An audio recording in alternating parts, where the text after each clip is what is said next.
성경은 하나님이 바로 사랑이시라고 말씀을 하고 있습니다. 이 하나님은 사랑이시다. 요한 1서 4장 8절에 보면 사랑하지 않으면 하나님을 알 수 없는데 그것은 바로 하나님이 사랑이시기 때문이다 그랬습니다. 또 16절에서도 하나님이 우리를 사랑하시는 사랑을 우리가 알고 믿었다 그러면서 하나님은 사랑이시라. 사랑 안에 거하는 자는 하나님 안에 거하고 하나님도 그의 안에 거하시느니라. 사랑이 바로 하나님이시다. 하나님이 사랑이시다. 그렇게 말씀하고 있습니다. 우리 사랑의 속성을 한 두 가지 먼저 생각하고 본문을 생각하겠습니다. 우리 사랑의 속성에는요 무엇이 있느냐 하면은 사랑은 사랑하는 대상으로부터 또 사랑받기 원하는 마음도 있습니다. 그런데 이 사랑하는 그 대상으로부터 받는 이 사랑이 정말 참 사랑이 되기 위해서는 그 사랑하는 대상을 내가 강제로 억지로 붙잡아 놓고 억지로 사랑하라고 하는 것은 참 사랑이 될 수가 없습니다. 그 사랑, 내가 사랑하는 그 대상이 자발적으로 스스로 원하는 마음으로 그렇게 나를 사랑해 줘야지 그 사랑이 진정한 사랑이니까 그 대상에게 자유를 주는 것, 진정한 자유를 주어서 그 자유 가운데서 나를 사랑하게 하는 것, 이것이 참 사랑을 가진 관계에서 원하는 사랑이다 할 수 있습니다. 바로 하나님이 원하시는 사랑입니다. 바로 인격적인 사랑이라고 할 수가 있겠습니다.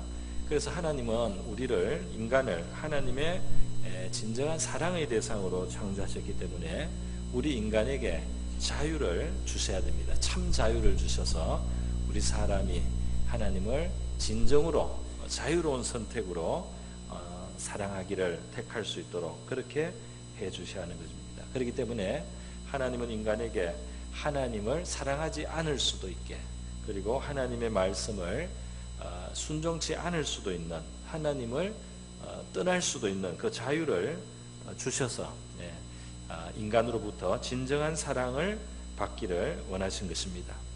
왜 하나님이 인간이 하나님을 떠나도록 또는 인간이 타락하도록 인간이 하나님을 거역하도록 그런 기회를, 그런 여건을 그냥 허락하셨는가 하고 사람들은 질문을 하기도 합니다.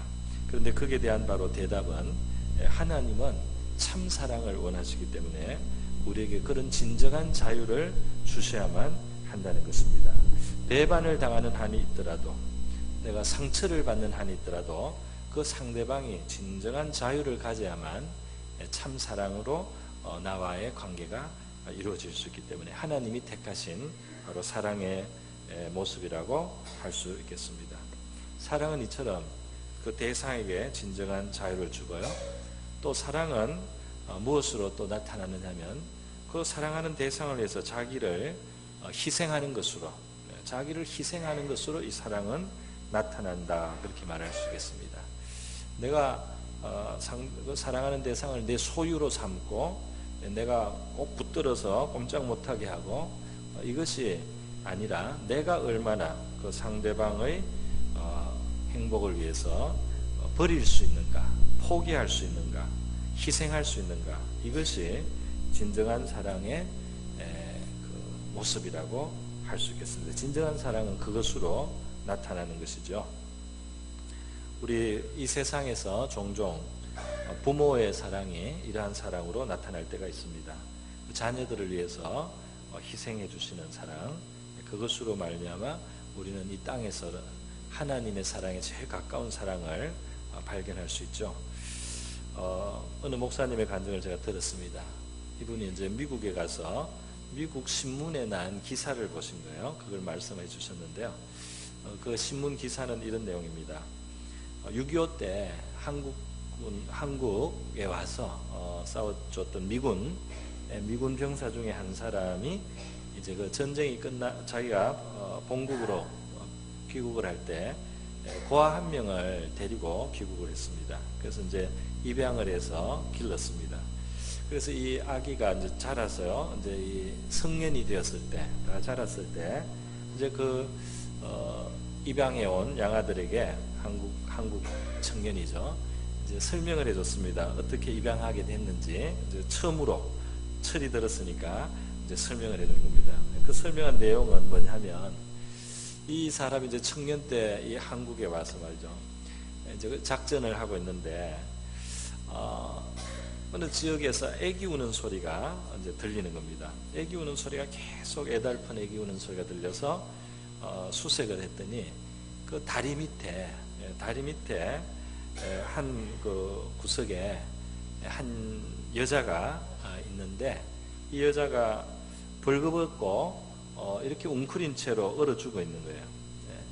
그런데 이 여자가 보니까 자기 옷을 다 벗어서 이걸 자기 아기를 싸고 또 싸가지고 완전히 똘똘 싸가지고 자기 품에 끌어안고 있다가 이 엄마는 그만 얼어 죽고 이제 아기만 그 품에서 살아남은 겁니다. 그래서 그 아기가 이제 울던 소리였어요. 그래서 그 품에 있는 아기를 꺼내가지고 이 사람이 이제 데리고 간 겁니다. 그리고 이제 나중에 귀국할 때 과원에서 데리고 이제 입양을 해서 미국으로 데려가서 이제 자란 거죠.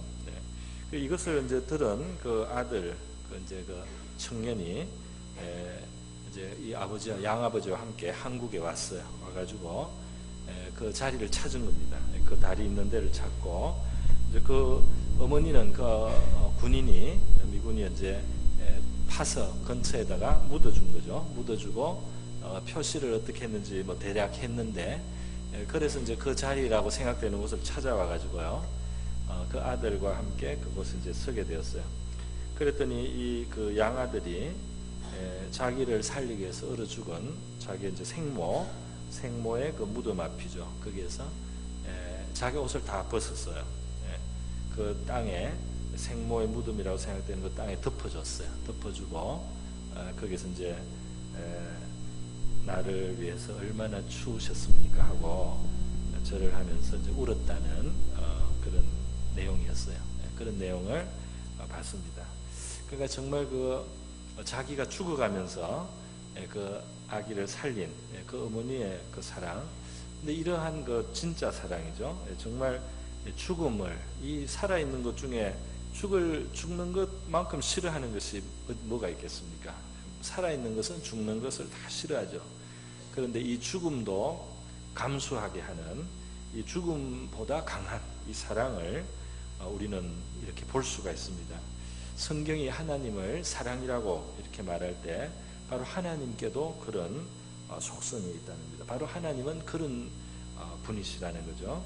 그래서 하나님이 하시니에 그 아들을 이 세상에 보내시고 그리고 그 사람으로 오셔서 그 죄인인 인류를 하나님을 떠나고 거스리고 거역한 인류를 구원하는 그 방법으로 바로 자기를 제물로 희생하는 그 방식을 하나님이 이제 택하셨다는 겁니다. 우리 창조주이신 하나님께는 모든 것이 능치 못한 것이었고요. 피조물은 하나님 앞에 상대적으로 참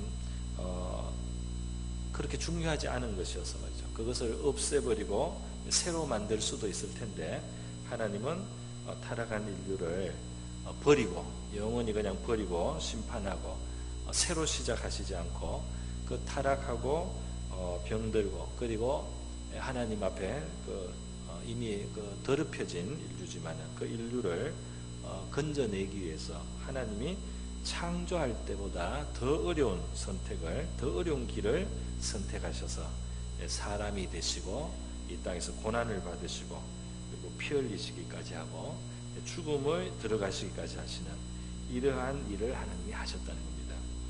우리도 약간 이해가 되는 것은요, 우리가 가지고 있는 물건들, 예를 들면 시계, 이거 몇만 원짜리 시계라고 하면은요, 이 시계가 고장이 나면 이 수리비가 얼마인가 물었으면 이 수리비가 좀 많이 들 수가 있어요. 우리 한국은 싸게 잘 해주는데 외국에는 비쌉니다. 이 수리비가 많이 비싸서 이 시계 값보다 더 나가면 이 시계를 고치기보다는 이 시계는 버리고 새로운 시계를 사는 것이 더 합리적이죠. 그런데 이 시계가 만약에 특별한 뜻이 있어서 우리 사랑하는 은사 선생님이 주신 선물이라든지 또 돌아가신 아버님이 주신 무슨 특별한 의미가 있는 선물이든지 이렇게 이 시계에 어떤 다른 뜻이 있으면 내가 이 시계에 애정을 가지고 가치를 가지고 이 시계값보다 더 비싸더라도 이 시계를 고쳐서 다시 쓰는 경우가 간혹 있습니다. 그런 경우가 우리 간혹 있죠. 우리 애완동물 기르는 분들도 몇만 원짜리 애완동물인데 그 병 들었을 때 돈을 몇십만 원을 들여가지고 고쳐가지고요, 수술도 하고 이렇게 해가지고 고쳐서 그거를 살리는 경우가 있습니다. 버리지 않죠. 왜 그러냐면 사랑의 대상이기 때문에, 사랑을 가지고 내가 애정과 애착을 가지고 있기 때문에 희생의 값이 크더라도 그것을 살려내는 경우가 있습니다. 우리 하나님께서 우리 인류를 사랑의 대상으로 지으신 인류를 위해서는 인간 내의 그 피조물의 가치로서는 우리가 이해가 되지 않지만 하나님 자신이 이 땅에 오셔서 고난을 당하시는, 피 흘리시는 바로 그런 형태로 우리 인류를 구원하신 하나님, 바로 이 하나님을 우리는 사랑의 하나님이라고 부르는 줄 믿습니다. 여러분, 그래서요, 자유를 주시고, 그리고 자유를 가지고 자기 길을 가다가 하나님을 떠나기까지 한 우리 타락한 인류에게 위해서, 인류를 구원하기 위해서 다시 한번 자기를 희생하신 하나님, 자유를 주시고 그리고 나중에 또 희생하신 그 하나님, 그 속성이 바로 사랑이라는 겁니다. 하나님은 사랑이시다 말이죠. 그래서 오늘 우리 함께 읽은 이 본문 말씀을 보면은 부활하신 예수님이 지금 제자들 앞에 나타나셨습니다. 그리고 특별히 베드로와 대화를 하시고 있죠. 베드로와 대화를 하실 때 베드로에게 사명을 줍니다. 내 양을 먹이라, 내 양을 치라, 이런 식으로 말씀을 하죠. 내 어린 양을 먹이라, 이런 말씀을 하셔서요, 교회를 섬기라고 명령하신 것을 볼 수 있습니다. 지금 예수님 앞에서 이와 같은 사명을 지금 듣고 있는 이 베드로는 예수님이 바로 체포될 그때, 체포되고 신문을 받을 때 예수님 바로 근처에 있기는 있었지만은 멀찍이 있다가 예수님이 가혹한 그런 신문을 당할 때 그 주변에 있다가 주변의 사람 중에 당신도 저 사람 제자 아니야? 당신도 저 사람 따라다녔지? 하고 묻는 사람들에게 그 계집종, 대제사장의 집들에 있던 그 계집종의 추궁에 그냥 몰려가지고 두려운 마음 때문에 예수를 나는 절대 모른다, 저 사람하고 나는 아무 상관이 없다, 이렇게 부인하기를 3번이나 했던 바로 그 베드로입니다. 그러니까 예수님은 하나님의, 살아계신 하나님의 아들 그리스도시고 우리를 구원하시 오신 우리의 구세주다, 이 신앙 고백을 이전에 했던 베드로지만 지금 궁지에 몰리니까 예수를 내가 모른다, 예수가 누구냐, 나하고 아무 상관없다, 이렇게 사람들 앞에서 그렇게 선언을 한 그 베드로, 바로 옆에 예수님이 지금 뺨을 맞기도 하고 침뱉음을 받기도 하는 바로 그 자리에서 베드로가 그렇게 했던 거예요. 베드로가 그전에는 그럴 줄 몰랐습니다. 평소에 예수님의 다른 제자들하고 예수님을 따를 때 예수님과 함께 살고 예수님과 함께 죽겠다 하는 이런 결의를 가지고 살았어요. 그리고 심지어는 다른 사람들은 예수님을 버려도 나는 끝까지 예수님을 버리지 않고 죽는 데까지 같이 간다는 그런 각오를 가지고 남다른 이 자신감과 자부심까지 가지고 있었습니다. 그런데 막상 그 시험의 때가 딱 오고 궁지에 몰리고 당장 두려운 마음에 딱 붙잡히니까 예수님을 부인하는, 예수님 바로 저기 옆에서 고난받으시는데 예수님을 부인하는 아주 연약하기 짝이 없는 인간에 불과했던 것입니다.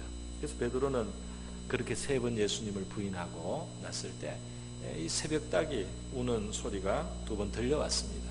예수님이 앞서서 그런 일이 있을 거라고 미리 말씀까지 하셨던 거예요. 절대로 예수님 부인 안 한다고 했습니다.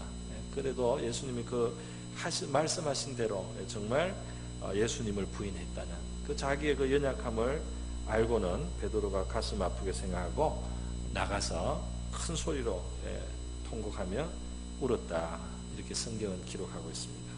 여러분, 이렇게 된 베드로는 그 이후에 예수님이 이제 십자가에 달려서 처형당하고요, 무덤에 이제 들어가시고 이렇게 된 다음에 뭐 부활에 대해서 부활을 먼저 부활하신 예수님 만나고 누가 돌아와도 아무도 안 믿어요. 정신이 이상해져서 그렇다, 너무 슬퍼서 헛걸을 본다 이렇게 생각하지, 예수님 살아나리라고는 제자들 아무도 생각하지 못합니다. 그런 가운데 제자들은 낙심하 있는데요. 여러분, 이 예수님이 진짜 제자들 앞에 자꾸 이제는 한가운데 나타나시고 그 부활하신 몸을 만지기까지 이렇게 하시고 그들 앞에서 구운 생선을 드시기까지 하면서 이 부활을 증명해 주셨어요. 그래서 부활을 믿게 되었습니다. 얼마나 놀랍고 또 너무나 참 기쁜 일인지 이 제자들은 기쁨을 가졌어요. 살아나셨다는 것에 대해서. 그러나 이 베드로에게 있어서 그가 많은 사람들 앞에 예수님을 부인했다는 이 사실은 이제 씻을 수 없는 그런 오명이 되었습니다. 이제는 예수님 앞에 설 수 없는, 또 다른 제자들 앞에서도 낯을 들 수 없는 그런 사람이 되고 말았죠. 그런 바로 베드로를 지금 부활하여 제자들에게 찾아오신 예수님은 베드로에게 상대를 하시고 말씀을 하시면서요, 질문을 하셨어요. 한 가지 질문을 여러 번 하셨습니다. 여러 번 하셨는데 그 질문의 요지는 너가 나를 사랑하느냐 하는 질문이었어요. 너가 나를 사랑하느냐. 예수님은 이 베드로의 잘못을 따지거나 추궁하거나 캐묻거나 반성하는지 안 하는지 이런 거를 따지지 않았습니다. 예수님은 베드로가 예수님을 지금도 사랑하는지 그것만 물으신 것입니다. 베드로가 얼마나 잘했는지 못했는지, 앞으로 어떻게 할 건지, 뭐 결심을 앞으로 어떻게 가질 건지 뭐 이런 것을 묻지 않으셨어요. 오직 중요한 것은 베드로가 주님을 사랑하느냐, 그거 하나만 중요한 것처럼 예수님은 너가 나를 사랑하느냐 그 질문만 하고 또 하셨습니다. 그리고 그것으로 다 된 것처럼, 그 하나로 모든 조건이 다 충족되는 것처럼 그에게 새로운 사명을 이 제자들 앞에서 주시는 거죠. 왜 예수님은 이 베드로에게 그 사랑 한 가지를 물으시느냐 말이죠. 그 이유가 뭐겠습니까? 왜냐하면 바로 베드로나 제자들이나 우리나 예수님이 그 피 흘려서 구원하시려고 하는 바로 우리 영혼들은 주님이 우리를 향하여 가지고 계신 그 사랑이 너무나 깊은 사랑이고 너무나 큰 사랑으로 사랑하시기 때문에 우리의 어떤 실패나 우리의 어떤 부족함이나 우리의 어떤 잘못이나 우리의 어떤 허물이나 이것이 문제가 되지가 않고요, 이 크고 깊은 자기를 희생하여 이 고난과 저주까지 던지실 수 있는 그 사랑의 주님, 사랑의 주님의 그 마음에 사랑으로 화답하는 사람, 그 사랑으로 그 사랑을 알고 그 사랑에 화답하는 것, 그것만 주님에게는 중요한 것이 되는 거다. 그래서요, 그 십자가에 이미 나타난 주님의 사랑입니다. 선한 목자로서 양들을 위하여 목숨을 버린다고 먼저 말씀을 이미 하셨던 거예요. 우리는 다 양처럼 각기 제 길로 가서 하나님을 떠나 있지만은 하나님께서, 여호와께서는 우리 무리의 죄악을 그에게 다 담당을 시키시고 그가 우리의 죄를 걸머지시고 그 사랑으로 걸머지시고 가신 것입니다. 그래서 여러분, 우리 신앙생활이라는 것이 무엇이냐? 신앙생활에는 여러 요소와 여러 면면들이 있습니다만은 이 신앙의 제일 이 심장 중심에는 뭐냐면 우리를 향하신 그 하나님 또는 주님의 그 사랑을 우리가 받아들이고 그 사랑을 깨닫고 믿는데 우리 신앙의 중심이 있는 줄 믿습니다. 그것이 우리 신앙이라고 하는 것은 우리를 사랑하여 자기를 버리신 그 하나님의 아들을 믿는 겁니다. 할렐루야. 그 사랑을 믿는 거예요. 그래서 우리 기독교는 십자가를 우리의 상징으로 합니다. 이 십자가는 형틀이고 이 사용하는 도구인데 말이죠. 사실 흉한 물건이죠. 그럼에도 불구하고 이 십자가를 우리가 사랑하고 이 십자가의 주님을 즐거이 우리가 바라보는 이유는 바로 거기에 우리를 구원하신 하나님의 위대한 사랑이 나타났기 때문인 줄 믿습니다. 그거는 죄를 심판하는 하나님의 의, 그 아들에게라도 그 죄를 책임을 지게 해서 감당시키는, 그 죄를 일단 벌하고 청산하시는 하나님의 의로움도 있어요. 십자가는 하나님의 의로움도 있는데 동시에 그 죄의 값을 말이죠, 우리가 감당하면 우리 다 지옥행입니다. 우리 인생들이 죄값을 다 감당하면 살아날 수가 없어요. 그것을 자기에게로 돌리신, 그것을 자기 자신이 그 값을 치르시고 그 형벌을 받아내시는 바로 이 면에서 하나님의 사랑이 나타났기 때문인 줄 믿습니다. 그래서 말이죠, 성경은 보라, 하나님께서 어떤 사랑으로 우리를 사랑하여 주셨는지 그랬어요. 보라는 겁니다. 십자가를 봐야 되겠죠.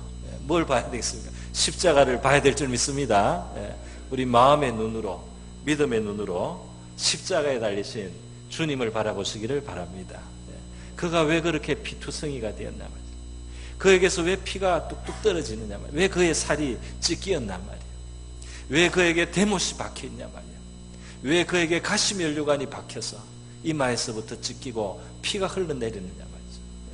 왜 그가 그렇게 벌거벗겨서 고통을 당하느냐 말이죠. 그것이 우리를 향하신 하나님의 사랑의 표현인 줄로 믿습니다. 어떠한 사랑입니까? 희생하여 주신 사랑인 줄 믿습니다. 여러분, 그래서 우리가요, 하나님의 사랑을 깨닫는 데는 여러 길이 있어요. 여러 모습이 있습니다. 베드로는 평소에도 주님의 은혜와 그 사랑과 자비에 대해서 알았지만은 자기가 실패했을 때, 자기가 주님을 끝까지 배반치 않고 충성하고 죽음도 함께하겠다는 그런 자기를 잘 몰랐어요. 자기가 얼마나 연약한지 자기가 잘 몰랐어요. 그렇게 자기는 자신하고 과신했는데 실패했습니다. 더군다나 주님을 부정하고 맹세하고 사람들 앞에서 내가 예수하고 알았으면은 내가 뭐 성을 간다든지 내 손에 장을 지진다든지 이런 식으로 맹세를 했던 거예요. 그런 자기, 주님이 볼 때는 정말 배신한 제자입니다. 그런 자기를 찾아오셔서 그 허물을 이미 사하셨어요. 이미 용서하시고 오셔서 사랑을 물으신 겁니다. 사랑을 물으시고 그 사랑에 대해서 들으시고, 물론 베드로는 혼자는 회개를 했어요. 그러나 주님이 지금 받아주셨다는 거죠. 그리고 사랑을 물으시고 제자들 앞에서 내 양을 먹이라, 내 양을 치라, 이렇게 3번 말씀해 주셔서 베드로는 하나님의 교회에서 계속 하나님을 섬길 수 있고 사도의 역할을 할 수 있도록 주님께서 만들어 주신 것입니다. 그러니까 그 허물은 덮어주신 거예요. 허물은 덮어주시고 사랑 하나를 물으시고 그를 회복시켜 주신 줄 믿습니다. 바로 이것이 이제 주님의 모습이고 주님의 방식이에요. 그러니까 사람의 잘못과 문제를 캐내고 따지고 그래가지고 그걸 물고 늘어지는 것은 주님의 스타일이 아닙니다. 그러니까 하나님의 스타일이 아니에요. 하나님과 닮지 못한 거예요. 우리 사랑을 가지고 그 허물을, 그 부끄러운 줄 아는 사람이잖아요. 이미 부끄러워하고 이미 면목이 없는 사람인데 그 사람의 허물을 감쌀 수 있는 그런 사랑의 주님을 우리도 닮을 수 있기를 바랍니다. 그래서요, 우리는 어떻게, 베드로는 그런 자기를 다시 한번 그 용납하시는 그 주님을 경험했어요. 그래서 베드로는 그 이후에 이전보다 훨씬 겸손해졌습니다. 그전에는 다른 사람들을 자기보다 못하다고 생각했어요. 자기가 보니까 그래요. 자기만큼 주님께 충성할 사람이 없어 보이는 거예요. 다른 사람도 주님을 잘 열심히 따르겠다고 다짐은 하지만 그래도 자기가 보니까 쟤들은 안 될 것 같아. 나는 할 것 같아도 쟤들은 못할 것 같은 그런 생각이 들었어요. 그래서 다 주님을 버릴지라도, 여기 있는 11명 다 주님을 버릴지라도 나는 주님을 안 버립니다. 이렇게 자신을 했던 베드로인데요. 그런 자신은 다 소용없습니다. 우리 인간의 그런 자신은 다 소용없어요. 그런 자랑도 다 소용없어요. 다른 사람보다 낫다는 생각 다 망상입니다. 우리가 무슨 대수라고 시험의 시간에 우리가 넘어지지 않을 수 있는 인간이겠어요. 그런데 이 자신의 연약함을 베드로가 비로소 발견하고 또 예수님의 그 사랑을 깨달았을 때 이 사람이 다른 사람을 정말 사랑으로 대할 수 있는 참 사도가 된 줄로 믿습니다. 그래서요, 베드로는 베드로전서 1장 8절과 9절에 이렇게 말하고 있어요. 예수를 너희가 보지 못하였으나 사랑하는도다 그랬어요. 이제도 보지 못하나 믿고 말할 수 없는 영광스러운 즐거움으로 기뻐하니 믿음의 결국 곧 영혼의 구원을 받음이라 그랬어요. 그 믿기 때문에 즐거움이 있다 그랬어요. 우리가 예수를 정말 믿게 되면, 우리가 예수를 진짜 믿게 될 때 우리의 마음속에는 기쁨이 있게 됩니다. 영혼의 구원이 생기고 영혼의 구원을 얻고 우리의 마음에는 구원받은 기쁨이 있게 되고, 그 구원을 주신, 그러기 위해서 고난을 감당하여 주신 그 예수를 우리가 눈에 보지 못한다 할지라도 그 예수를 귀하게 여기고 사랑하게 되는 줄 믿습니다. 그래서요, 이 예수를 통해서 나타난 그 예수님의 그 사랑은 바로 하나님의 사랑이에요. 하나님의 사랑이 예수로 나타난 거예요. 그래서 우리는 기쁨을 가지게 되고 그 사랑을 믿게 되고요, 그 사랑 안에 거하라는 예수님의 말씀을 듣습니다. 요한복음 15장 9절에 예수님 말씀했어요. 아버지께서 나를 사랑하신 것처럼 나도 너희를 사랑하였으니 나의 사랑 안에 거하라 그랬습니다. 내 사랑 안에 거하라. 그 예수님의 사랑을 항상 믿으라는 말씀이죠.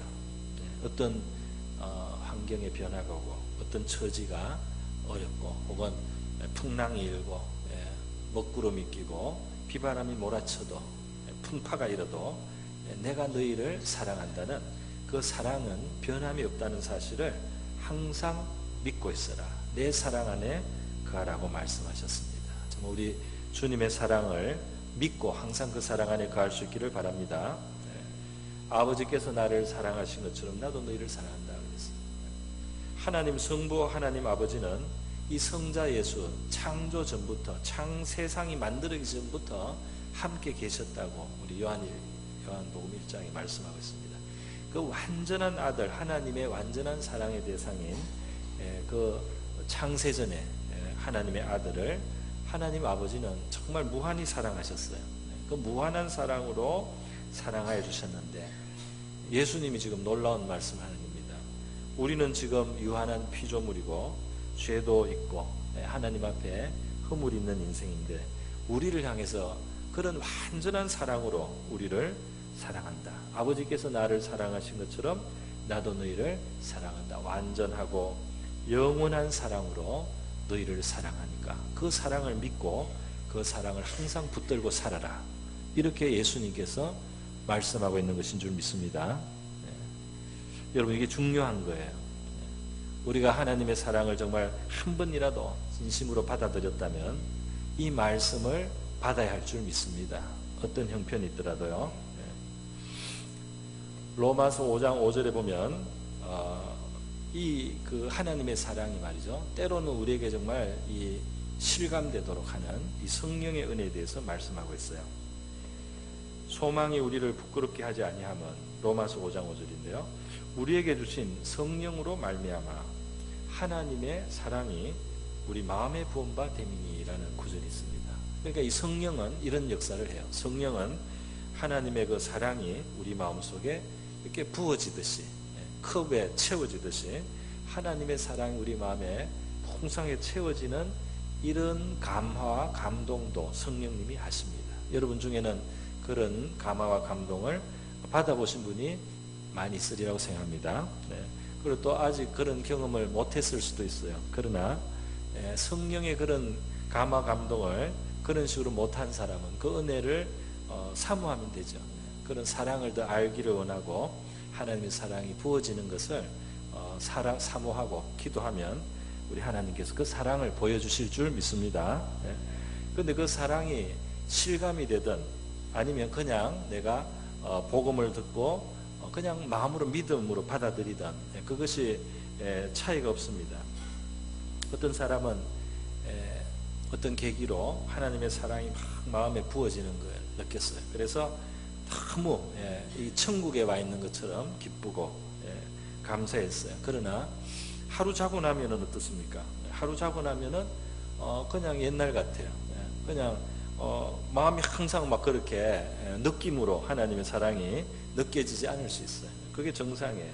그럴 때 하나님이 이제는 어제는 나를 사랑하시고 오늘은 나를 사랑하지 않고 버리셨나? 이런 생각을 하기가 쉽습니다. 마귀는 얼른 우리의 마음속에 의심을 넣죠. 맞아. 하나님은 너를 계속 사랑할 수는 없어. 하나님이 너를 너무 사랑했지. 그런데 너는 그런 사랑을 받으면서도 부족한 것이 너무 많잖아. 하나님 뜻대로 안 하고 너는 죄를 범하기도 하고 너는 또 잘못하기도 하잖아. 그러니까 하나님의 그 귀한 사랑이 어떻게 너하고 계속 같이 있겠냐. 하나님의 사랑은 금방 너하고 같이 있을 수가 없어서 하나님은 떠나시 가신다. 마귀는 이렇게 우리를 믿게 하고 싶어요.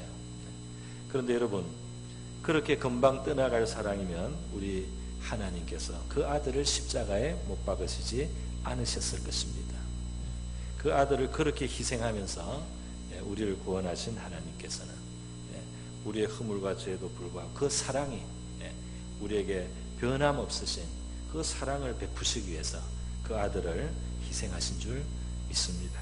물론 우리는 회개하고요, 돌이켜야 됩니다. 그러나 그 사랑이 변치 않는다는 이 사실을 붙들어야 될 줄 믿습니다.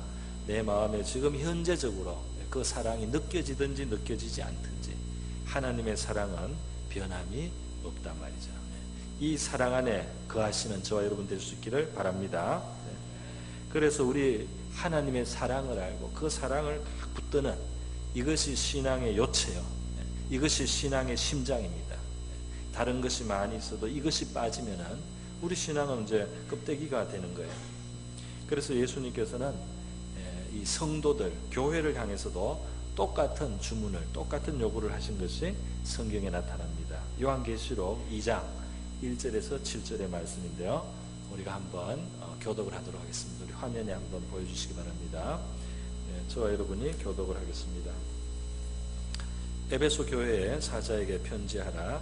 오른손에 있는 7뼈를 붙잡고 7 금촛대 사이를 거니시는 이가 이르시되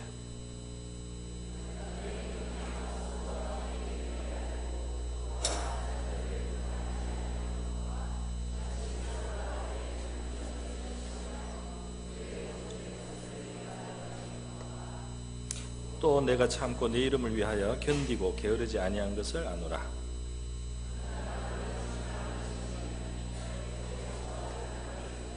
그러므로 어디서 떨어졌는지를 생각하고 회개하여 처음 행위를 가지라. 만일 그리하지 아니하고 회개하지 아니하면 내가 내게 가서 내 촛대를 그 자리에서 옮기리라.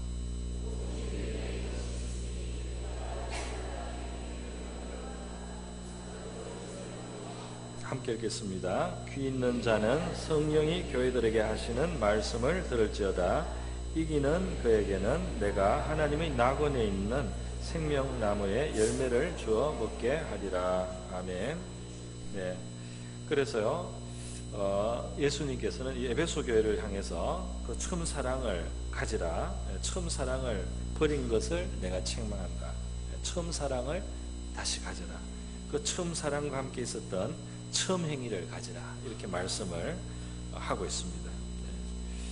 그래야 된다. 그렇지 않으면 촛대를 그 자리에서 옮기게 된다. 이 촛대는 교회가 교회되는, 교회가 정말 성령의 기름이 계속 교회에 내려서 이 성령의 기름으로 이 불이 붙어서요, 빛이 나는, 교회에 하나님의 빛이 비치고 진리의 빛이 비치고 이 성령이 함께 하시고 이 정말 이 땅에 빛과 소금이 되게 하시는 그 능력을 가진 교회를, 이 촛대를 두신 거라고 할 수 있습니다. 근데 이 교회가 사랑을 이루면, 이 주님을 향한 사랑을 이루면, 그 주님을 향한 사랑 때문에 또 우리도 사랑할 수 있는 사람이 되는 그것을 상실하면 어떻게 되느냐? 교회는 더 이상 진짜 교회가 되기가 어렵습니다. 촛대가 옮겨진다, 이렇게까지 말씀을 하시는 거죠. 여러분, 그래서 우리는 이 신앙생활 속에서 정말 하나님을 향한 사랑이 우리의 동기가 될 수 있도록 주의를 해야 됩니다. 그러지 않으면 이 에베소 교회는요, 2절에 보면 행위가 있다, 그래서 칭찬도 하셔서 행위가 있고 수고도 하고 인내도 하고 악한 자를 용납지 않는다. 이단을 잘 알아서 분별해서 쫓아낸다는 거죠. 자칭 사도라 하되 아닌 자들을 시험하여 그 거짓된 것을 드러냈다. 그러니까 엉터리들을 없앴다는 겁니다. 또 3절에 보면 참고 내 이름을 위하여 견뎠다. 또 게으르지 않고 아는 것을 안다. 그러니까 에베소 교회가 나름대로 참 열심히 많은 또 봉사도 하고 활동도 하고 섬기는 교회라는 걸 알 수 있어요. 그런 성도들이. 그러나 예수님께서는 심장이 없으면 죽은 몸이 된다고 말씀하시는 겁니다. 심장이 뛰지 않으면 이 죽었다는 거예요. 그렇게 될 수밖에 없지 않겠습니까? 그 심장이 뭐냐? 사랑이라고 말씀합니다. 처음 사랑을 가져라, 이렇게 말씀을 하시는 거죠. 여러분, 이 하나님을 우리가 믿고 이 하나님과의 사랑의 관계가 있는 거예요. 그러니까 이 믿음으로 하나님을 알아가고 하나님을 어떤 사람은 더듬어가고 하나님을 조금씩 맛보고, 진짜 아기가 부모가 얼마나 자기를 사랑하는지 모릅니다. 그냥 빨아먹기만 하는 거지. 불쾌하면 울고 즐거우면 웃고 조금 옹알이하고 이렇게 아주 갓난 아기는 그 부모의 사랑을 잘 모릅니다. 물론 이렇게 따뜻하게 감싸주고 볼을 부벼주고 사랑의 이 눈맞춤을 할 때 그 사랑을 조금씩 느끼고 조금씩 그 사랑을 맛보기는 해요. 그런데 부모가 정말 자기를 얼마나 사랑하는지, 그리고 이 사랑 때문에 부모가 자기에게 얼마나 많은 것을 줄 수 있는지, 얼마나 많은 것을 희생하면서 자기를 사랑해 주시는지, 이런 것을 이 갓난쟁이 잘 모르지 않습니까? 우리가 믿음 생활을 아직 이 하나님의 사랑을 잘 모르고 할 수 있어요. 그러나 어느 순간에 우리가 이 사랑을 진짜 체험하고 알고 그 사랑에 대해서 좀 맛보면서 하나님을 알게 되면 이 신앙생활은 그냥 믿어서 우리 그냥 좋은 것을 하나님께로 얻기도 하고 하나님의 위로를 받기도 하는 이 수준을 넘어서 하나님과의 사랑의 관계가 되는 줄 믿습니다. 신앙생활은 이 사랑의 관계, 하나님과의 그 제일 중간에 들어가면요, 그러니까 예배의 시간, 기도의 시간, 찬송의 이 시간이 하나님을 우리가 사랑으로 대하는 행복한 시간이 될 수 있는 겁니다. 그 시간이 행복한 시간이 되는 거예요. 우리의 영혼이 그렇게 될 때 아주 건강하고 건전한 것이죠. 신앙이 건전한 거죠. 그런데 이제 문제는 이겁니다. 이런 사랑을 경험을 했더라도 그런 사랑을 누렸던 사람도 그 사랑을 식어지고 그 사랑이 약해질 수 있단 말이에요. 우리가 그만큼 연약한 존재입니다. 마귀는 우리를 여러 가지로 우리의 주의와 이 신경을 분산시켜서 말이죠, 이 사랑의 제일 좋은 자리에서 벗어나도록 자꾸 만드는 거예요. 에베소 교회 이 성도들이 처음에는 그 사랑을 가지고 하나님 앞에 그렇게 하나님을 즐겁게 섬겼어요. 또 사랑이 넘쳐났어요. 그런데 세월이 흐르는데 이들이 여러 가지 많이 여전히 일을 하고 여전히 봉사도 하고 있지만 심장이 멈춰갑니다. 심장이 식어가는 거예요. 그들이 그걸 못 알아차렸을 수도 있고요. 또는 뭔가 이상하다, 뭔가 빠졌다, 이렇게 이상하다고 느꼈는지도 몰라요. 그러나 중요한 것은 그것이 뭐냐 하면은 사랑인 줄 믿습니다. 하나님의 사랑을 알고 그 사랑에 감사해서 사랑으로 하나님 앞에 화답하는 바로 그러한 사랑 안에 있는 이 신앙, 거기에서 멀어졌다는 거예요. 하나님께서는 그 사랑으로 다시 돌아가라고 말씀하시고 그 행위로 돌아가라고 합니다. 우리가 사랑하면 첫 자리에 두지 않습니까? 사랑하는 것을 중요하게 여기지 않습니까? 중요하게 그 대상을 여기지 않습니까? 거기에 시간을 투자하기도 하고요. 거기에 위해서는 다른 것이 아깝지 않은 그런 마음이 듭니다. 그죠? 사랑하니까 바로 처음 사랑, 처음 행위를 가지라고 주님께서 말씀을 해주시는 거죠. 오늘 바로 이렇게 우리 주님께서 안에 그 심장에 해당하는 사랑을 원하신다는 사실 우리 기억할 수 있기를 바랍니다. 예수님께서는 탕자 비유를 해주실 때 그 멀리 길 떠난 탕자, 아버지 재산 다 탕진하고 돌아왔을 때 그 아버지가 환영해 줬어요. 살아왔다고 기뻐해 줬어요.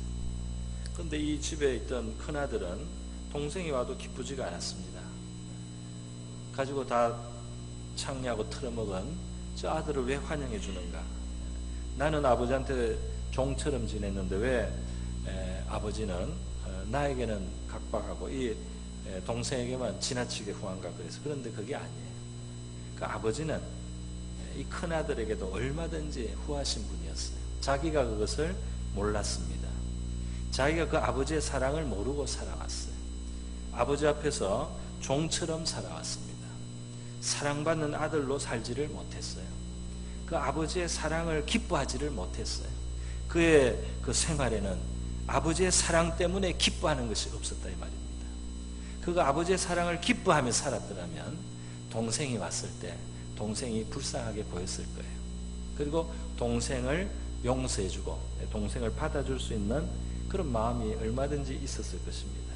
오늘 그 모습은 아버지 옆에 있어도 이 탕자 길 떠난 동생이나 마찬가지예요. 아버지의 사랑을 모르고 산 바로 이런 모습이 있을 수 있다는 겁니다. 여러분 오늘 에베소 교회 성도들도 그렇고 우리 자신들도 돌아봐야 될 중요한 것은 바로 하나님의 사랑에 내가 뿌리를 받고 있는가, 하나님이 나를 사랑하시는 그 사랑을 내가 알아가고 거기에 그 사랑을 늘 믿으면서 그 사랑 안에 살아가는가, 그 사랑에 대한 감사를 안고 사랑에 대한 화답으로서 내 신앙생활이 이루어지고 있는가, 이것을 우리가 돌아봐야 되겠습니다.